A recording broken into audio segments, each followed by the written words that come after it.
Hello everybody, I want to show you with this video how you can change the language at the Samsung Galaxy F54. First of all, let me tell you whatever language you have on your phone right now with whatever letters, the symbols and the positions I will show you here in the tutorial video will be always the same. Okay, first of all, we will need the settings. So just scroll down here and then you will find here always the symbol for the settings here at the corner. Now just tap on it. Now you need to scroll down to the point General Management.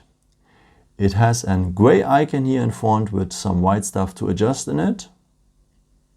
Just tap on it.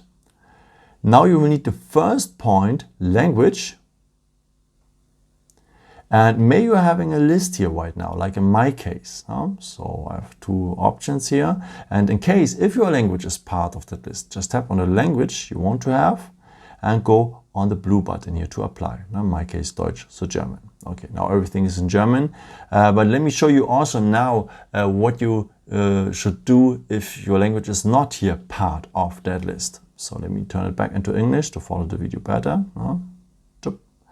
Okay, what to do if your language is not part of the list? Of course, you have to tap now the green plus button here to add a language. And now you have many options. So choose the options you want to, the option you want to have. And then, yeah, let's keep going on maybe here for the video in English.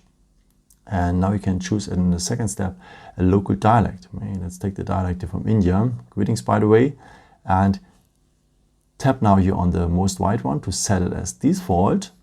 And then English with the dialect of India is here immediately now the language of the phone. Yeah, as you can see, pretty easy. I hope you succeed as well, and yeah, maybe if you want, you can leave me a nice comment, or if you have any questions, you can also leave me a comment.